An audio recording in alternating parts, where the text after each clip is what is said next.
Now, if you aren't already lying in bed, I'd strongly urge you to, because I'm about to pick up that memory vault inside your brain and shake it like a good cocktail, because I'm about to name some anime shows that are very deeply locked away in your memory. And the moment you hear them, you might start having like a seizure or something. So be wary of that. So let's just go through the list here that I've got, just straight off the Chrome Dome.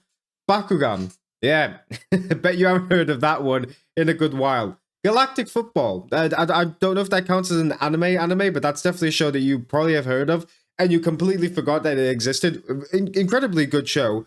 Inuyasha, another one that you probably don't know the name of straight away, but the moment you search it and find a picture of it, you're going to be like, oh, I remember watching this as a kid.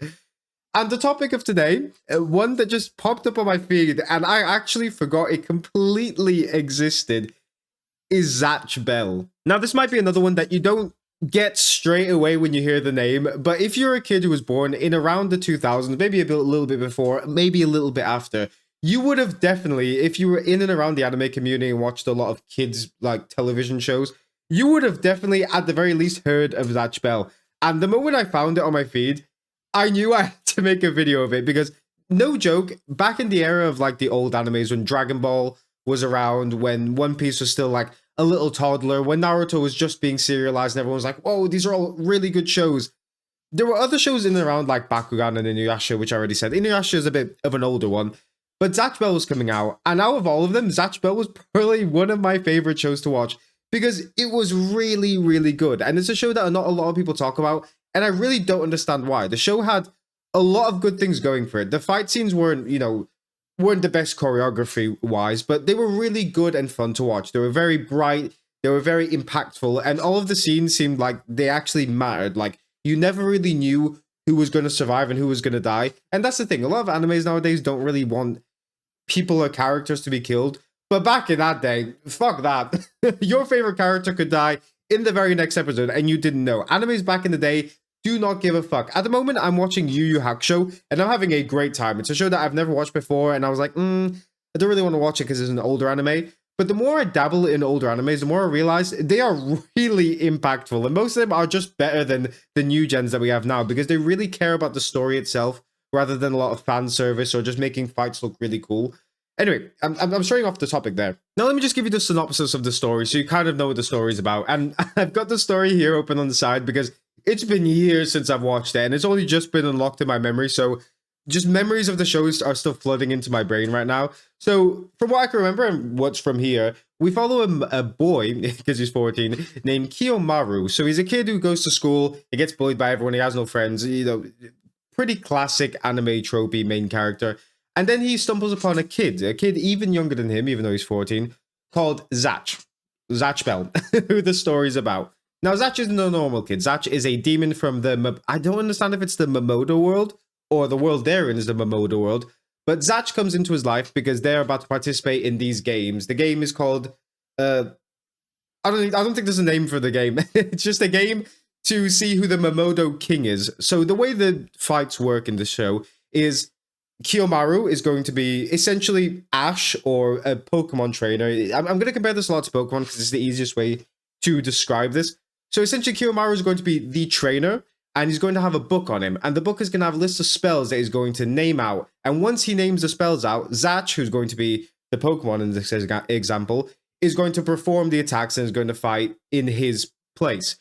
Now, what's really cool about the show is Zatch doesn't need to be defeated. Zatch is essentially like the protection to Kiyomaru. The only way to defeat your Mamodo, which is what Zatch is to burn the person's book. So the really fun thing about this is you can either just bulldoze your way through the Mamodo, so either through Zatch, or you can just absolutely bypass them. And no matter how strong your opponent is, if you just target their book and hit it hard, the book burns in the show, but fire doesn't destroy the book. I think the book just has to be hit with enough force, and then it starts to set on fire. Basically, the book has like a life gauge, and then the book starts to burn.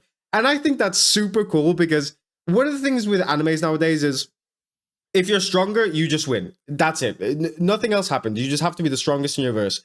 Whereas with this show, you don't necessarily have to be the strongest. If you're just smart enough, and I guess a little bit strong enough to be able to do enough damage to the book, you can just win any fight. Anyone can win any single fight. Even if you're the strongest in that verse, if you're semi-weak, but you have a useful ability, or you're really smart and strategic with the way you fight, you can just win the fight. Not only that, you can incapacitate the person reading the book. The moment the person who reads the book is incapacitated, the Momodo can't cast spells. It's a really, really cool and interesting dynamic that the show has.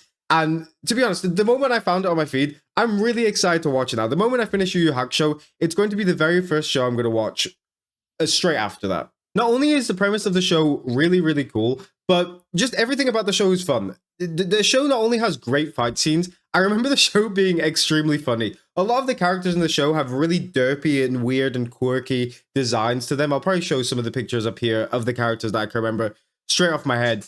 But I remember a lot of scenes just being really funny, not just by the way that they're drawn, but just the interaction that characters have with each other. It's very old anime, very straight to the point jokes, very blunt jokes, and it was just so funny to watch back then. And I have no doubt that even though I was watching it as a child then, and I haven't watched it in years now, I have no doubt that I'm going to watch it and have a lot of fun with it. But not only are characters really weird to look at and very funny looking, you also have a lot of characters that are really, really cool. I remember that there's, I don't know how much I want to spoil it. Actually, I won't say that because I don't want to spoil it, but I'll show some other pictures of other characters that are on the show that won't exactly spoil parts of the show, or I hope they don't spoil parts of the show. So if you are going to watch it, look away now for the next few seconds while I show some pictures. But there are some characters that look really, really cool. And it's not only the characters, there's a lot of attacks in the show that are really, really cool and really, really unique, especially back in the day when there wasn't a lot of this type of stuff going on. So it's definitely one of those shows that I feel like no one talks about, and it's been so long since it's been out. I feel like it should be on that like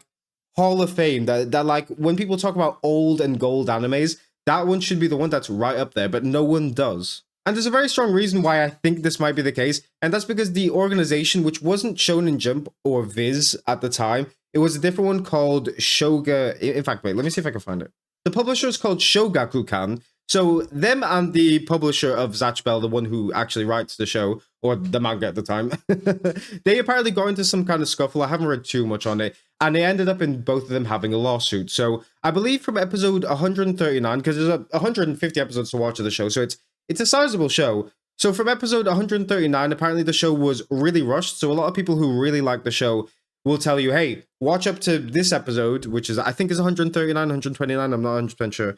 And then they urge you to read the actual manga. So that just shows why the show kind of got cancelled and cut, because it never really got the ending that it deserved at the time. And that's why I think that it didn't stand up to the likes of Dragon Balls, Naruto's, all of those that were a lot longer lived and a lot more fleshed out and had the endings that they deserved. But yeah, this is one of those shows that I'm so glad got published to me, because I am extremely excited to watch it. If you're sitting there and you're wondering, what show should I watch next? Please, if you enjoy anything to do with shonen type shows, you like battles, you even just like a good story where, you know, older animes tend to have like a lot more slice of life episodes where, you know, these two guys that have never met kind of interact with each other and have a lot of fun and meet a lot of new friends. There's a lot of that in the show from what I can remember. So I would strongly urge everyone to give the show a go, because it is so much fun to watch, and it's a childhood classic for me. And I think it would just unlock a lot of your guys' memories, if you have dabbled in this while you were younger. So I'm really happy that I found this. I don't know if you guys could see, but yeah, it's something I really wanted to talk about because I hold it very near and dear to my heart. I hold a lot of anime very near and dear to my heart. It's my favorite form of media. It has been for a long time, so I'm just happy I found this. Anyway, I'll let you guys go now. See you. Bye.